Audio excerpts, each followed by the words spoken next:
Hello बच्चों, आपका स्वागत है मेरे चैनल केमिस्ट्री अड्डा में। मैं Surendra Kumar, assistant professor DV college Kanpur. बेटा हम लोग सोल्यूशन चैप्टर डिस्कस कर रहे थे। इसके थ्योरी पोर्शन हमने कंप्लीट कर लिया है। 4 लेक्चर में थ्योरी पोर्शन कंप्लीट हो गया है। अब हम डिस्कस कर रहे हैं उसके क्वेश्चंस जो प्रीवियस ईयर पीजीटी और जीएसए लेक्चर में आए हुए हैं, तो उसी को हम लोग स्टार्ट करते हैं। ओके, पहला क्वेश्चन क्या है देखिए।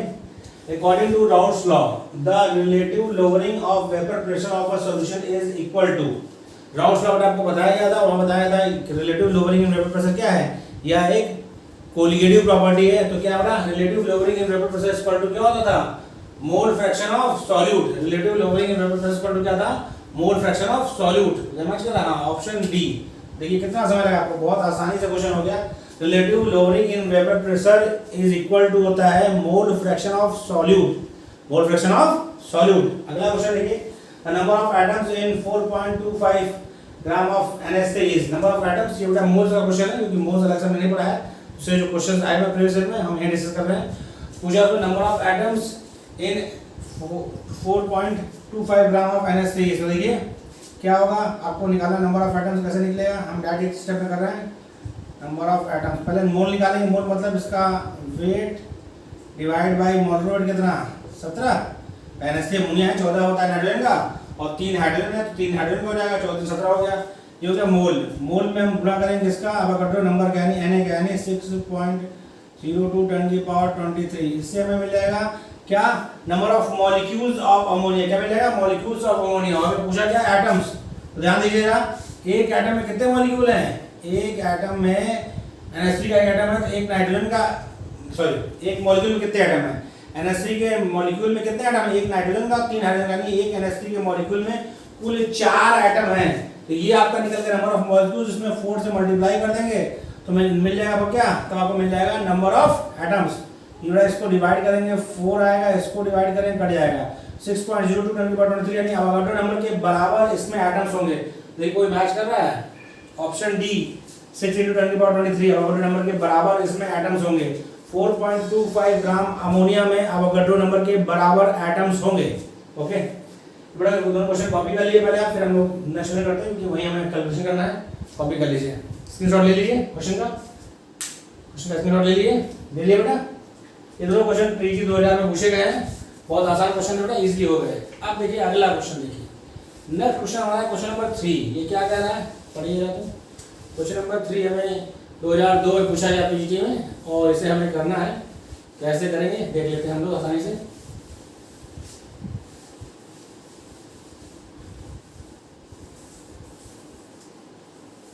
हाँ देखिए क्या क्वेश्चन है, the complex compound K4FeCN6 is 45% dissociated in 0.1 molar aqueous solution at 27 degree centigrade. The osmotic pressure of the solution will be. ठीक है, तो आपको क्या था, वो था पाई इक्वल टू ICRT। मैंने आपको बताया था कि जब भी कोलिगेटिव प्रॉपर्टी क्वेश्चन करेंगे तो आपको आई टर्म लिखना है और फिर देखना है क्वेश्चन में क्वेश्चन क्या कह रहा है। क्वेश्चन पहले बोल दिया यह एक आपका आयनिक कंपाउंड है K4FeCN6, और उसमें परसेंटेज डिस्ट्रीब्यूशन की बात करते थे। हमको क्या निकालना है, आई पहले निकालना है। तो आपको हमने बताया था एक फार्मूला, यदि आपको याद हो तो अल्फा इक्वल टू क्या था बेटा, I-1/n-1। किसके लिए था ये था फॉर डिसोसिएशन। ये फार्मूला बहुत इंपॉर्टेंट, आपको याद रखना। इससे आई निकालना है। अल्फा क्या बोला, 45%, तो 45/100 इक्वल टू आई कितना, आई आपको निकालना है -1 सॉरी एन कितना होगा, एन होगा नंबर ऑफ आयंस फॉर्म। देखिए K4FeCN6 जो है बेटा, वो जब आयनाइज होगा तो बनाएगा 4K प्लस FeCN6 4 माइनस, तो 4 आयन ये, एक आयन ये, 5 आयन, तो यानी 5 - 1 ये आपका हो जाएगा 0.45। ये मल्टीप्लाई हो जाएगा क्रॉस इंटू 4 I-1, तो I इक्वल टू क्या हो जाएगा, 4 से गुणा कर दिए, ये हो जाएगा 1.8, ये उधर जाएगा +1, यानी हो जाएगा 2.8। I क्या आ गया आपका, 2.8 आ गया। अब पाई निकाल लीजिए, पाई इक्वल टू होगा 2.8, I इक्वल टू 2.8 आया। C कितना दिया है, C दिया है 0.1, तो 2.8 मल्टीप्लाइड बाई 0.1। और बड़ा क्या लिखिए, R की वैल्यू होती है 0.0821, क्योंकि हमें निकालना है प्रेशर तो आपको निकालना है किसमें, आपको निकालना है बाहर में एटीएम में। एटीएम में दे रखा है, एटीएम में निकालना है तो 0.0821 होता है लीटर पर एटीएम पर कैलोरी प्रॉब्लम हो रहा है, लीटर एटीएम पर कैलोरी मोल होता है। पर ये जो आर का वैल्यू है हमें किसमें निकालना, एटीएम में देना है। ठीक, तो ये आपका हो गया एटीएम में। और क्या निकालना है, और हमें टेम्परेचर चाहिए, टेम्परेचर केल्विन में 27 डिग्री सेंटीग्रेड बोल रखा है, 27 डिग्री सेंटीग्रेड को जोड़ेंगे बोला तो 27 प्लस 273 तो ये कितना आ जाएगा, ये 300 आ जाएगा। तो गुणे 300 सब मल्टीप्लाई करेंगे तो आंसर आपका आएगा ये वाला, आंसर मैंने मल्टीप्लाई किया था, आंसर आपका लगभग आएगा ये जो है 6.89 एटीएम। मल्टीप्लाई करके देख लीजिए, क्रॉस मल्टीप्लाई हमने फिलहाल करके देखा है, आंसर सही है। आंसर आपका आया है 6.89 ऑप्शन सी इसका सही उत्तर है, ऑप्शन सी इसका सही उत्तर। क्रॉस चेक किया क्वेश्चन मैंने, इसलिए आप इसकी चिंता मत करिए, आप मल्टीप्लाई करके देख लीजिएगा, फिलहाल आंसर ही आएगा, मैंने मल्टीप्लाई करके देख लिया है। क्वेश्चन देखा बहुत आसान है, सिंपल सा क्वेश्चन था। आपको ये निकालना था आई की वैल्यू को चाहिए। मैंने आपको बताया था कि जब भी आपको कोलिगेटिव प्रॉपर्टी क्वेश्चन पूछाएंगे आपको आई टर्म यूज करना है। यदि उस क्वेश्चन में कहीं भी आयनिक कंपाउंड नहीं है या फिर डिसोसिएशन या एसोसिएशन टर्म नहीं यूज किया तो आई स्क्वायर अपने आप वन हो जाएगा। यदि डिसोसिएशन एसोसिएशन टर्म बोला है या फिर आपको आयनिक कंपाउंड दे रखा है तो आपको आई के बारे में सोचना होगा, उसकी वैल्यू पुट करके ही आंसर निकालेंगे, तभी सही उत्तर आएगा। आगे बात करते हैं, क्वेश्चन हो गया अगला। देखिए 4 gram of non volatile solute is dissolved in 250 gram of water. Depression in freezing point of water observed at 0.087. The molecular weight of solute is। ये बड़ा इस क्वेश्चन में कहीं पर भी ना आयनिक कंपाउंड दिया है और ना ही उसमें यूज किया गया क्या एसोसिएशन या डिसोसिएशन। इसको यहाँ आई का मान क्या होगा, आई का मान क्या होगा 1 होगा, क्या होगा 1 होगा। तो इस क्वेश्चन को कॉपी कर लीजिए, फिर हम इस क्वेश्चन करें। ये क्वेश्चन हो गया, कॉपी कर लिया, ठीक है। देखिए क्वेश्चन नंबर 4 हमें करना है बेटा। क्वेश्चन नंबर 4 हमारा क्या है, उसने हमसे पूछ रखा है मॉलिक्यूलर वेट, इसका पूछ रखा है।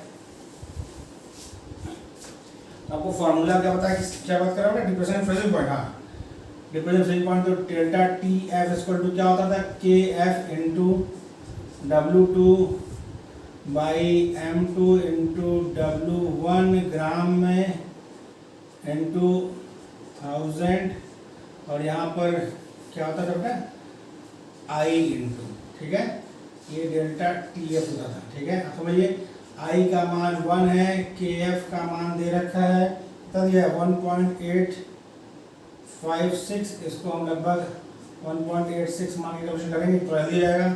और क्या है, और क्या रखा बेटा, डेल्टा टी एफ दे रखा है 0.087 डिग्री सेंटीग्रेड, ठीक है।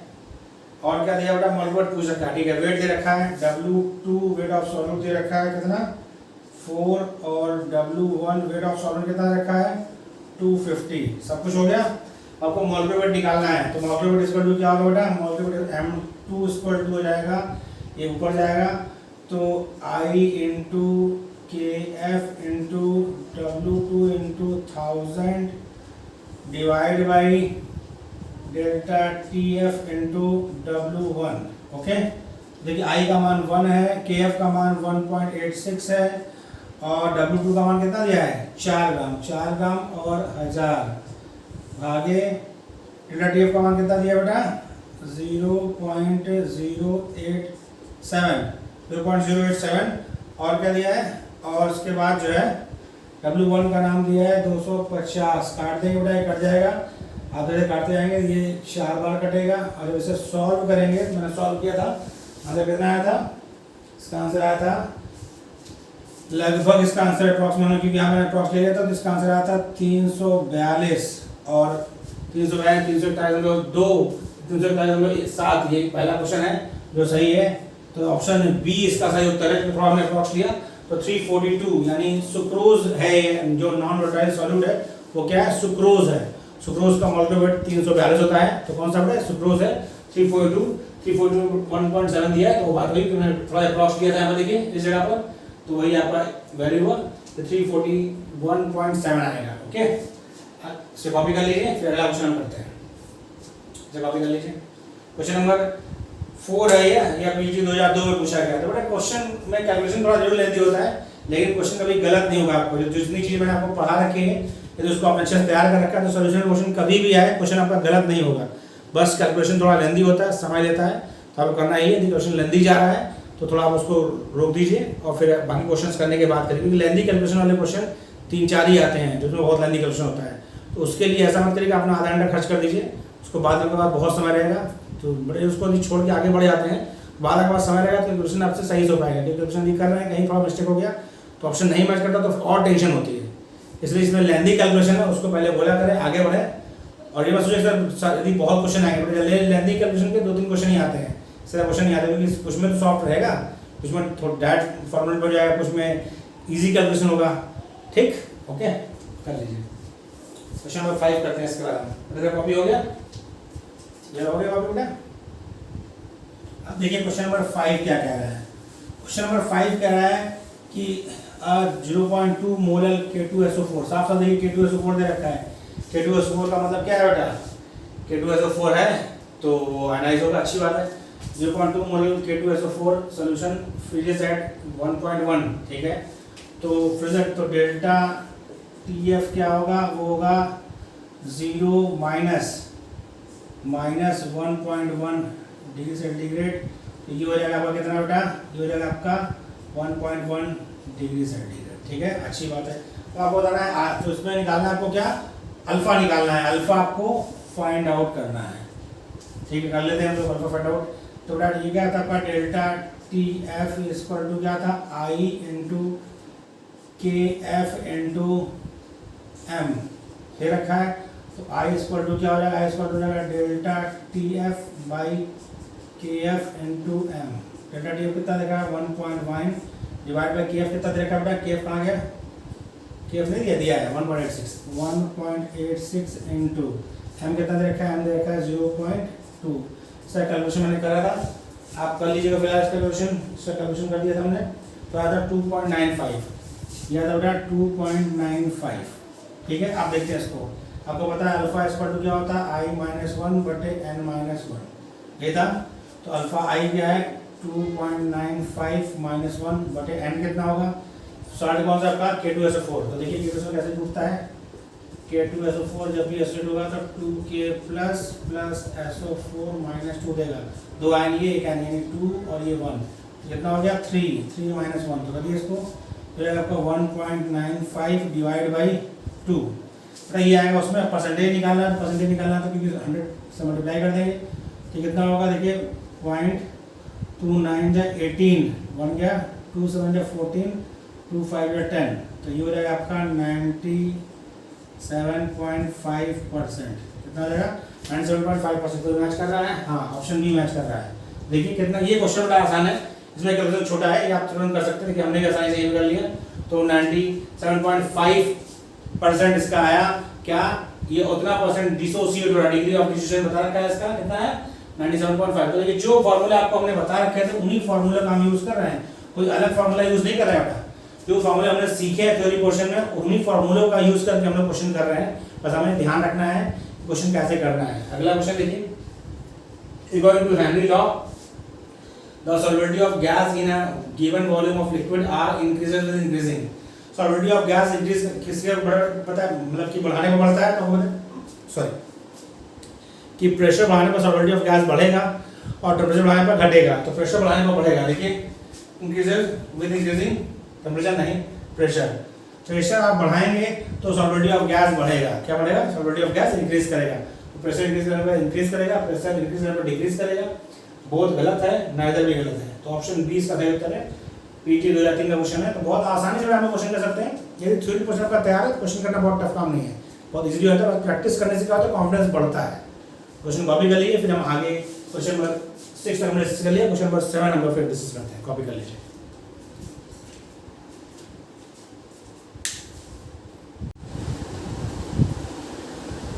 हमने क्वेश्चन नंबर 6 अपना डिस्कस कर लिया था, क्वेश्चन नंबर 7 पर आते हैं हम लोग। क्या question number 7, an electrolyte AXBY dissociate in solution yield X of Y plus N and Y of B X minus N। ये अल्फा मतलब है क्या, डिग्री ऑफ क्या होता है, degree of dissociation. Alpha is degree of dissociation, then van't Hoff factor I will be related with alpha. तो अगर आपने यदि याद हो तो हमने लिखवा था आपको उसके लिए अल्फा स्क्वायर टू क्या था बेटा, आई माइनस वन बटे एन माइनस वन। ये हमने लिखवाया था फॉर डिसोसिएशन। यहाँ पे एन क्या था, एन था आपका total number of ions form after dissociation, यही दिखवाया था बेटा आपको। एन मतलब क्या है, यहाँ पे क्या कितने एन बन रहे हैं, एक्स बन रहा है वाई ए वाई प्लस और वाई बन रहा है बी एक्स माइनस, तो यानी एन स्क्वायर टू यहाँ पे क्या है एक्स प्लस वाई, यही है फार्मूला। क्या हो जाएगा, फार्मूला हो जाएगा X plus Y minus one, alpha square two I minus one X plus Y minus one. देखिए कोई मैच कर रहा है, X plus one. Option number D जो है आपका मैच कर रहा है, alpha square two I minus one. ये बेटा क्या है, ये दोनों मिला के आपका एन है, number of ion form after dissociation. ये हमने स्मॉल से नोट किया था। देखिए डायरेक्ट फार्मूले पे क्वेश्चन आया है, डायरेक्ट फार्मूले पे कितना समय लगा, क्वेश्चन कितना बड़ा देख रहे हैं, लेकिन समय कितना लगा आपका 5 से 10 सेकंड लगा। तो इसीलिए मैंने कहा थोड़ी क्वेश्चन शेप तैयार रहेगा, क्वेश्चन हो जाएगा।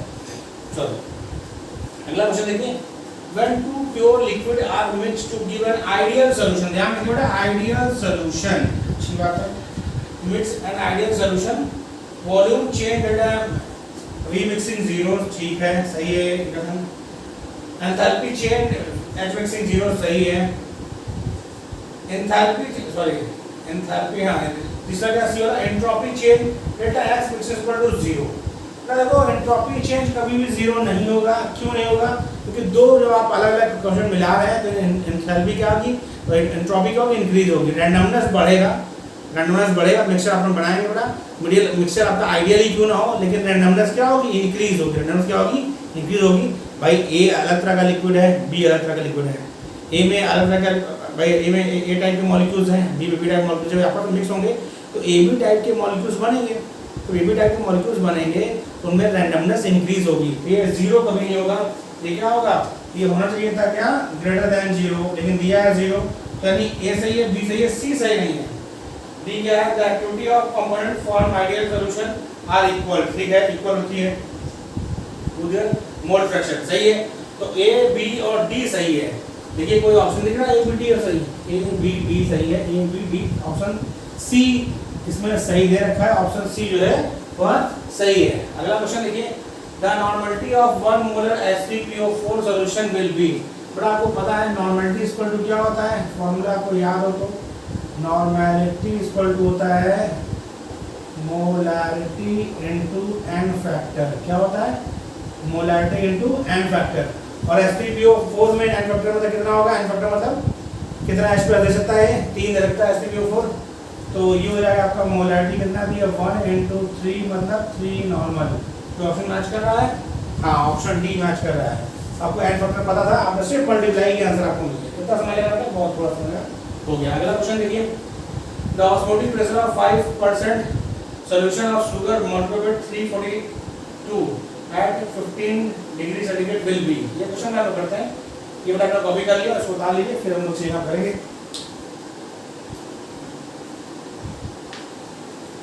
हो गया ये वाला, कॉपी कर लिया।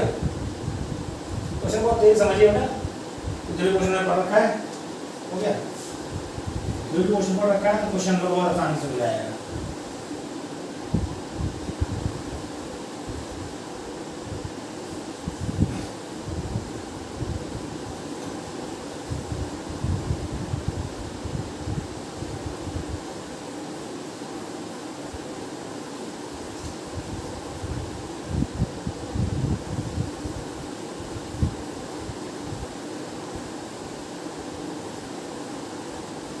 देखिए क्या क्वेश्चन है बेटा, आपको बताया क्वेश्चन नंबर 10 कर रहे हैं हम लोग, क्वेश्चन नंबर 10 कर रहे हैं हम लोग।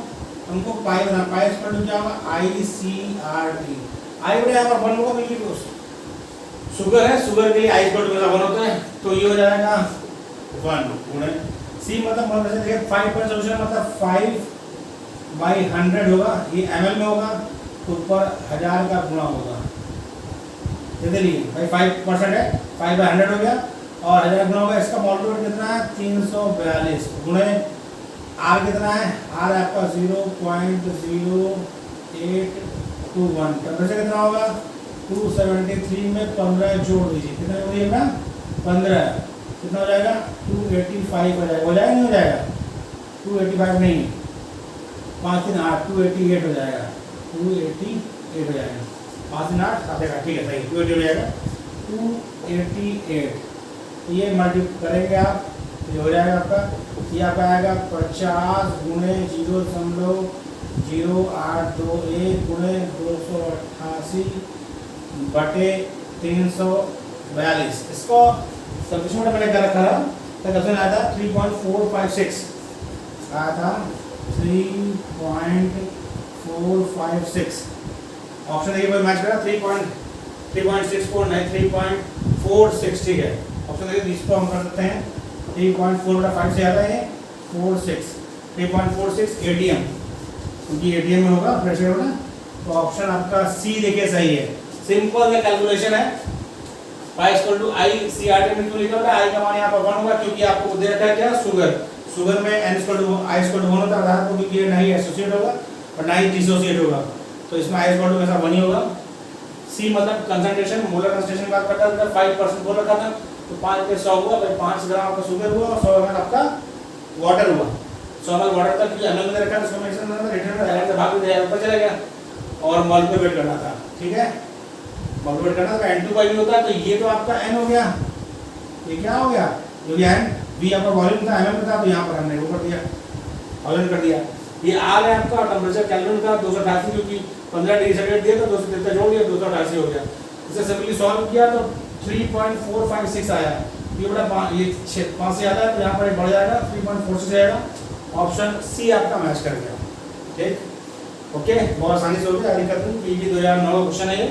अगला क्वेश्चन देखिए, it is the following will contain same number of atom as 20 gram of calcium, ठीक है, हम देख लेते हैं इसको मिटा दो ना, कॉपी कर लीजिए, ये वाला कर दिया, तो ये इधर कर देते हैं। क्वेश्चन में ध्यान देखिए, कहने में बहुत आसान क्वेश्चन है, मोल कॉन्सेप्ट पे है बेटा। बोल रहा है कि जितने कैल्शियम 20 ग्राम कैल्शियम में होंगे उतना भी आपको बताना है, तो थोड़ा देखिए ध्यान से क्या दे रखा है भाई। ये नंबर ऑफ कैल्शियम एटम का दे रखा है, Ca एटम्स, कैल्शियम एटम्स का हो जाएगा 20/40 गुणे अवोगाड्रो नंबर है, ठीक है, ये होगा, यानी ये आ जाएगा बेटा 0.5 Na के बराबर, यानी मतलब अवोगाड्रो नंबर के बराबर। अब देखिए ये मैग्नीशियम बेटा क्या है 24 दे रखा है, तो इसमें इसका एटॉमिक वेट 24 होता है, ये 1 आएगा, 1 मोल आएगा, तो ये 1 Na के बराबर हमारा 0.5 रहना चाहिए, नहीं है। कैल्शियम क्या बेटा, कैल्शियम का कितना होता है, कैल्शियम होता है 40 एटॉमिक वेट, इसे डिवाइड करेंगे तो ये भी भाई 20 होता तो हो जाता, लेकिन क्या है 12 ग्राम दे रखा है, इसको 20 ग्राम देगा तो वैसे कर दिया। 8 ग्राम ऑक्सीजन गैस, इसको देखते हैं पहले हम लोग। 8 ग्राम ऑक्सीजन गैस हुआ, इसका ऑक्सीजन क्या मतलब O2 मॉलिक्यूल, तो O2 का मॉलिक्यूल कितना होता है 32 होता है, भाग दिया तो 1/4 आया, कितना 1/4 आया, ठीक है। क्या है ऑक्सीजन गैस यानी O2 मॉलिक्यूल है, तो ये नंबर ऑफ O2 मॉलिक्यूल कितना हो जाएगा 1/4 इंटू Na। देखिए इसमें नंबर ऑफ ऑक्सीजन एटम कितना हो जाएगा भाई, एक मॉलिक्यूल में 2 एटम होंगे, तो ऑक्सीजन मॉलिक्यूल ऑक्सीजन गैस बोल रखा है बेटा, उसमें ऑक्सीजन गैस मतलब O2 मॉलिक्यूल, तो एक में आपका 2 होगा, एक में 2 एटम होगा, यहाँ पर 2 से मल्टीप्लाई हो जाएगा Na, सॉरी 1/4, तो ये कट जाएगा 2, तो ये आपका 0.5 Na ही आएगा, तो ये आपका मैच कर रहा है। इसके मतलब ऑप्शन सी इसका सही उत्तर होगा कि 20 ग्राम कैल्शियम जितने एटम होंगे उतने ही एटम 8 ग्राम ऑक्सीजन गैस में होंगे, ऑक्सीजन के, ओके। ये 16 ग्राम दे रखा है, ये भी आपका 1 मोल की ऑक्सीजन एटम दे रखा था। अगला क्वेश्चन देखिए, how many ml of 1 molar H2SO4 is required to neutralize 20 ml of 1 molar 20 ml of 1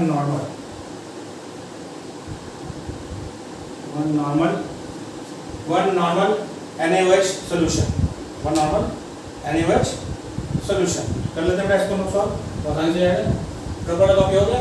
देखिए कि होता क्या है कि जब न्यूट्रलाइजेशन होता है तो N1 V1 equal to N2 V2 होता है, दोनों ही स्ट्रॉन्ग, एक स्ट्रॉन्ग एसिड एक स्ट्रॉन्ग बेस है, न्यूट्रलाइजेशन हो जाएगा।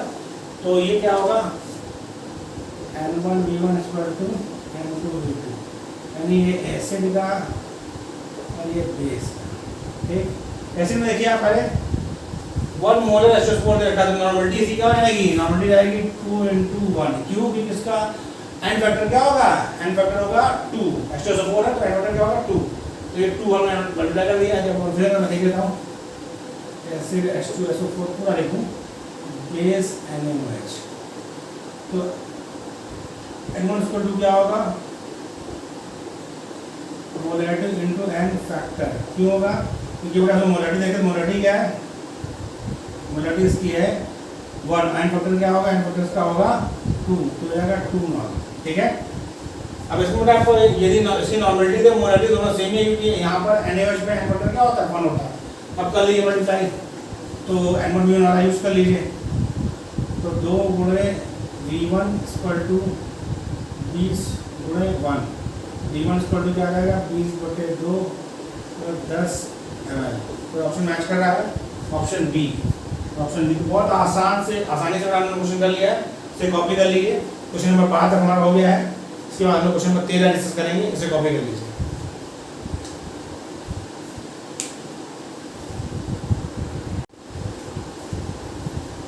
अब क्वेश्चन नंबर 12 तक हम डिस्कस कर चुके हैं, अब क्वेश्चन नंबर 13 डिस्कस करने जा रहे हैं। क्या कह रहा है क्वेश्चन नंबर पढ़िए, if Pi is the vapor pressure of ith component, a solution and xi and P0i are respectively its mole fraction and vapor pressure in pure state, then which of the following reasons say this reason can exist। तो आपको याद होगा Pi equal to किसी component क्या होता था, proportional to होता था, उसके प्रोपोर्शनल टू उसके मोल फ्रैक्शन की, अगर प्रोपोर्शनलिटी कौन हटता तो क्या आता था, तो एक कांस्टेंट आता था P0 xi, ये होता है रिलेशन किसी भी प्रेशर के लिए। हम लोगोने PA के लिए किया था, PB के लिए किया था, वही टर्म है, तो नहीं कोई मैच कर रहा है Pi equal to xi P0i, पहला ऑप्शन जो है वही मैच कर रहा है, पहला ऑप्शन, उसमें आगे पीछे लिखा है और है ये सही, Pi equal to xi P0i, ये ऑप्शन सही है। राउल्स लॉ के हिसाब से है कि किसी भी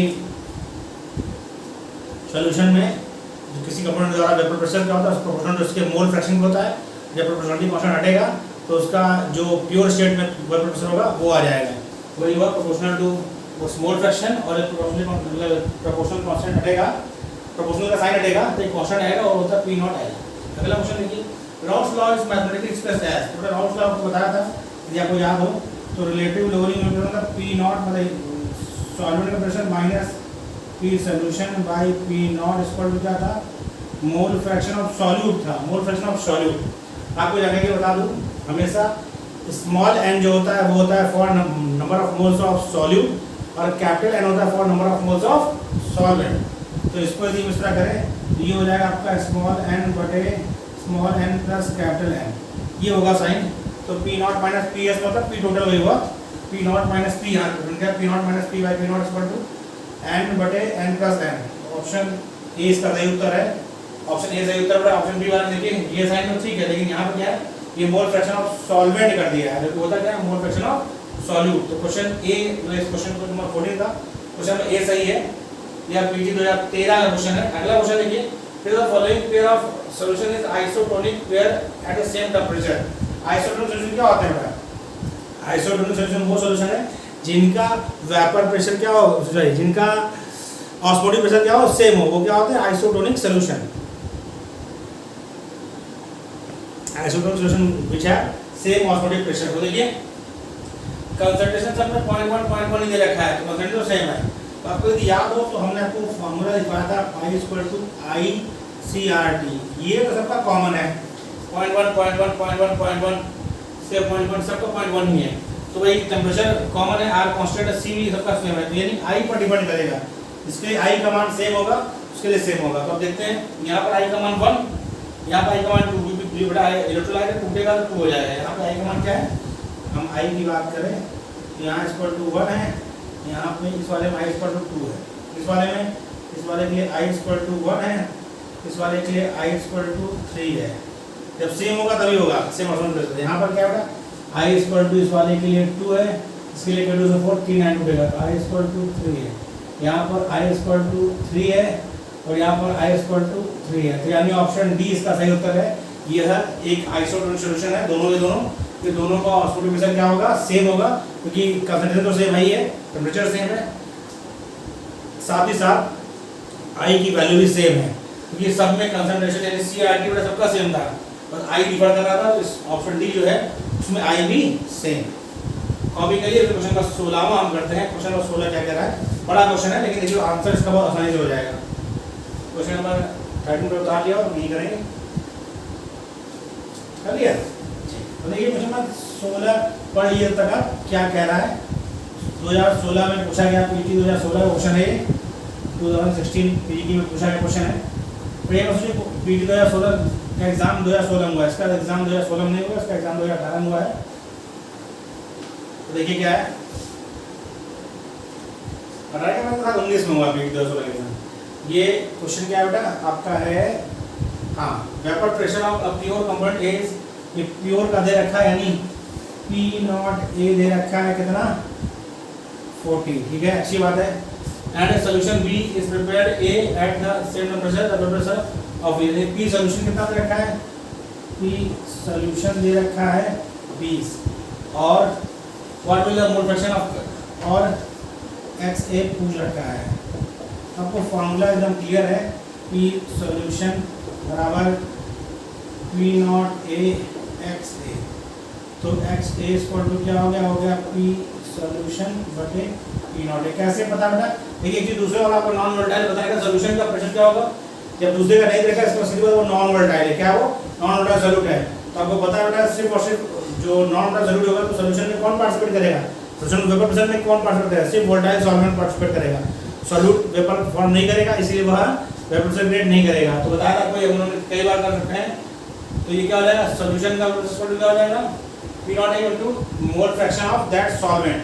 तो ये XA कितना हो जाएगा, XA हो जाएगा, और ये कितना दे रखा है 20 और ये कितना दे रखा है 40, तो हो जाएगा 0.5, 0.5 कहीं दे रखा है, 0.5 ये दे रखा है। ऑप्शन ए इसका सही उत्तर है। अगला क्वेश्चन देखिए, क्वेश्चन नंबर 17, यह भी पीटी 2016 क्वेश्चन है। क्या है, if 3 gram urea is dissolve in 45 gram of water, what will be the relative lowering in vapour pressure. ठीक, तो आपको हमने रिलेशन लिखा था, तो P0 माइनस PS बटे P0 हमने फॉर्मूला लिखा था, क्या लिखा था, वेट ऑफ सॉल्यूट बटे molecular weight of solute, weight of solvent into molecular weight of solvent. यदि आपको याद हो ये लिखा था क्योंकि डाइल्यूशन के लिए यूज होता है। ठीक, तो देखिए 45 ग्राम आपका पानी है और सिर्फ 3 ग्राम आपका वो तो डाइल्यूट सॉल्यूशन है।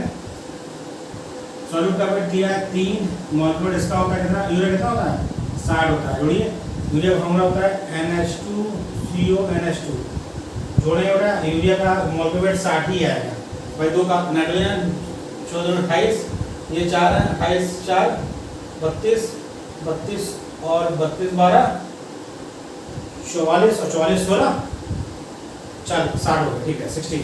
और W1 कितना रखा है 45 दे रखा है और इसका वाटर का मोलेक्युलर 18 होता है। फटाक से काट दीजिए, देखिए 3 कम 3 6, ठीक हो गया, यहाँ तक कोई दिक्कत नहीं। फिर देखिए 9 5 45, 9 2 18, 2 1 कम 2, तो ये हो गया आपका 1/50 मतलब 0.02, क्या हुआ इसका आंसर 0.02। तो ये कोई मैच कर रहा है, ऑप्शन ए ही मैच कर रहा है, ऑप्शन ए इसका सही उत्तर। देखिए कितना समय लगा, हमने वैल्यू पुट किया, कैलकुलेट किया, आंसर मिल गया। तो आपको अपने पर विश्वास होना चाहिए, थ्योरी कॉन्सेप्ट अच्छे से तैयार होना चाहिए। जितने भी क्वेश्चन आपके पास, जो मैंने बताया था कि नीट का अरिहंत का ले लीजिए छोटा सोल्यूशन, उससे सारे क्वेश्चन सॉल्व कर लीजिए। तो जितना आपके पास क्वेश्चन किए रहेंगे, जितना आपको कॉन्सेप्ट अच्छे से तैयार रहेगा, कभी भी कोई भी क्वेश्चन आए सोल्यूशन चैप्टर से आपसे आसानी से हो जाएगा। थ्योरी का मतलब एक बार पढ़ने का मतलब नहीं, तो अपने एक बार पढ़ा आपको तैयार हो गया। उसका रिवीजन का एक टाइमटेबल बनाइए और रिवीजन करते रहिए। नौकरी लेना है बेटा तो रिवीजन पढ़ाई दोनों साथ करनी होगी, क्योंकि इसके लिए बहुत जुनून चाहिए, बहुत मेहनत चाहिए। जॉब मिलने के लिए आपको बहुत मेहनत करनी पड़ेगी। ओके बेटा, वीडियो कैसा लगा कमेंट बॉक्स में मैसेज करें। ज़्यादा लाइक और शेयर करें। Thank you.